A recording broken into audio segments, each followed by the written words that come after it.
Cuando decidimos tocar el tema de la inteligencia artificial, nos basamos en lo que acaba de decir don Rubén, y es que escuchamos popularmente decir, va a pasar, va a llegar, nos va a afectar, como si fuera por allá, en un tiempo.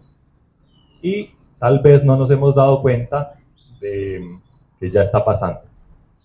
Vamos a remontarnos un poquito al origen para poder llegar a saber qué es el término, poder después entender cómo funciona, por qué funciona y cómo nos está afectando y nos va a seguir entonces afectando. Voy a devolverme un poquito en la historia, vamos a llegar por allá al siglo V después de Cristo, respecto de una leyenda del rey Sheram, que en una de las batallas perdió a uno de sus hijos. Él gana la batalla, pero su hijo fallece. Esto lo lleva a vivir en una profunda pena y pide que alguien le cree para él un juego de mesa que lo distraiga y le permita retomar como cierta alegría en la vida. Pasan distintos actores presentando distintos juegos que en un par de días lo aburren, hasta que llega un señor de apellido Sisam y le presenta un tablerito de 8x8 con colores unos oscuros y otros claros. Le presenta el juego, le entrega un par de reglas y después de muchas semanas de juego, el rey se da cuenta de que no se ha aburrido, de que siempre ha pasado algo distinto y que efectivamente ha empezado por lo menos a recuperar un poquito de esa alegría.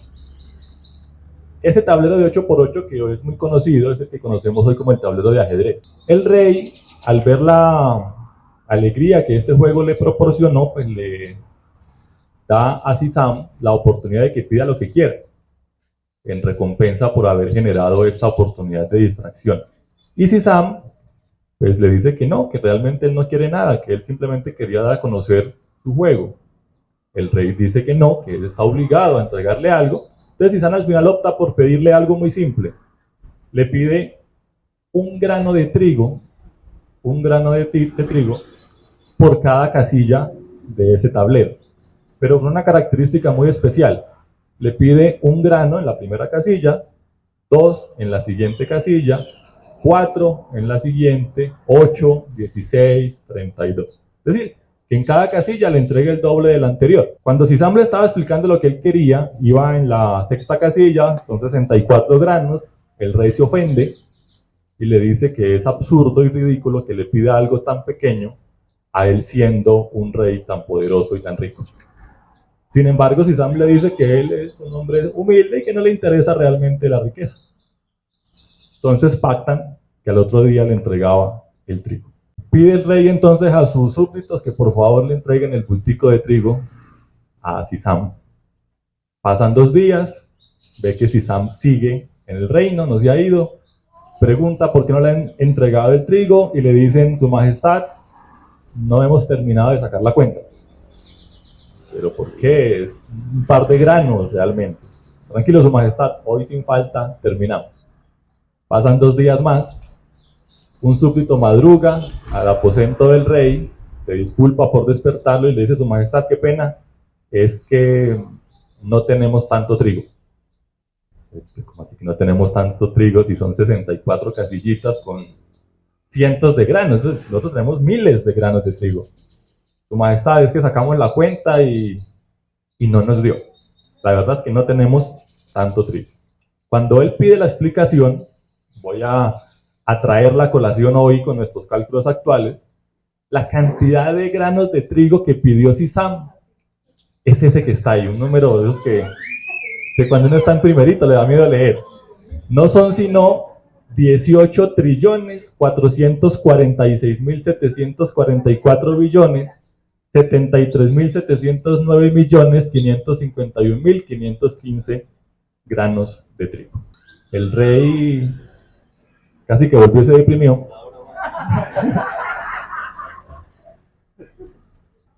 Se disculpa con Sisam por su ignorancia. Sisam le dice, no se preocupe, su majestad, era simplemente una muestra de la importancia de estudiar ciertas cosas, de no tomar decisiones a la ligera y de entender en ese momento un poquito de aritmética básica. Para nosotros esto hoy es casi cálculo, para ellos era aritmética básica. Eso lo representamos actualmente con ese simbolito de abajo, también un símbolo que a muchos nos da escalofrío. La sumatoria de 2 a la i sobre desde i igual a 0 hasta 63. Esa es la cantidad de gramos de trigo que cabe en un tablero de ajedrez, en un simple, entre comillas, tablero de ajedrez. ¿Por qué lo traigo a colación? Todos hemos visto ese modelo atómico clásico.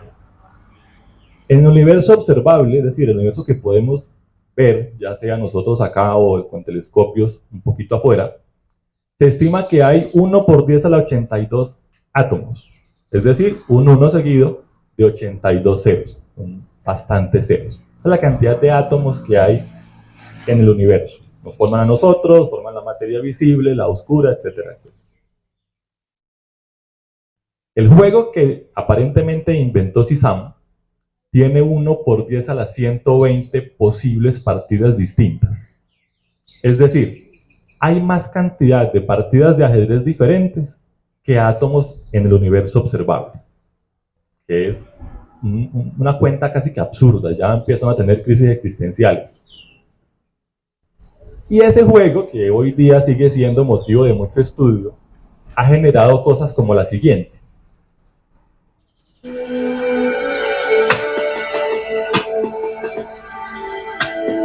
¿Ya vieron? Ese niño está jugando 3 juegos a la vez. Mate. Mate. Jaque mate. Changos. ¿Por qué perdió Bart las 3 partidas? En primera instancia porque no es un juego fácil, no lo es. Mucho menos va a ser fácil jugar 3 partidas a la vez con gente que posiblemente tiene más experiencia que él jugando. Sin embargo, ese no es el juego más complejo. Está el Go, juego asiático, que tiene 1 por 10 a las 170 posibles partidas diferentes. Un 1 seguido de 170 ceros. Estamos hablando de, mal llamado, el doble de átomos en el universo observable. Una cantidad ridículamente grande. Y los dos juegos tienen algo en común. Son juegos estratégicos. Es decir, dependen de mi capacidad de raciocinio y pensamiento crítico, elegir la mejor estrategia para vencer, en el mejor de los términos, a mi oponente. ¿Por qué les cuento esto?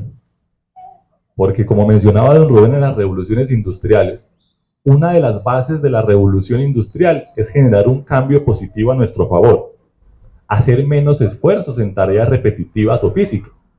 Por eso, cuando llega, por ejemplo, la máquina de vapor y nos ahorra un montón de esfuerzo físico para poder levantar cargas, transportarlas y demás, pues mejoramos, en principio, nuestra calidad de vida. Entonces, siempre ese ha sido uno de los objetivos de la humanidad, generar desarrollos nuevos que nos permitan omitir ciertas tareas difíciles o repetitivas y dedicarnos a otras que involucren de pronto un pensamiento crítico y una mayor trascendencia. En 1951 aparece el primer juego informático para jugar damas. Un juego de relativa sencillez. En 1956 aparece un programa que se llamó ELISA y fue la primera, por ponerle un género, psicóloga virtual. Este es un ejemplo de una conversación. Rápidamente la resumo en: hola, soy Elisa, ¿de qué quieres hablar? La persona le dice: pues, ¿te puedo contarte mi problema? Ok, sí, cuéntame. Y es que estoy estresado por unos exámenes. Y la solución que le da esta psicóloga virtual es: ok, no te estreses, vive feliz. Y él: ok, gracias. Sí, pero pues sabemos que es una respuesta excesivamente básica y elemental. Como cuando uno está triste por algo y: ay, no estés triste. No lo había pensado, ¿cierto? En el 61, ya 5 años después, aparece Dendral, un software informático que permitía identificar compuestos orgánicos y químicos desconocidos. Después llega MySyn, que generó los primeros diagnósticos automáticos. Tengo ciertos síntomas, entonces este software nos decía: es posible que tengas esta u otra patología. Y es hasta 1997, con la tercera versión de este software, Deep Blue, que una máquina vence, entre comillas, a un humano en una partida de ajedrez. y le ganó a Garry Kasparov, uno de los mejores ajedrecistas del mundo. Esta es una historia bien interesante, no la vamos a detallar mucho para no alargarnos, pero fue en el tercer intento que logró derrotarlo. Ellos habían jugado dos partidas anteriores, partidas entre comillas cuando juegan varios elementos del ajedrez. Habían generado 2 victorias para Garry, una para Deep Blue, y es en el tercer encuentro que hacen en el 97 que después de jugar 6 partidas, iban 3-3, la séptima partida la gana Deep Blue. IBM, que era la empresa que lo generaba, lo celebró como un gran triunfo, mientras Garry pues protestó un poquito y demás. Sin embargo, fue una de las primeras aproximaciones tangibles a la posibilidad de que una máquina superara a un ser humano en ciertos aspectos. Eso generó pues obviamente un montón de discusiones que se siguen dando.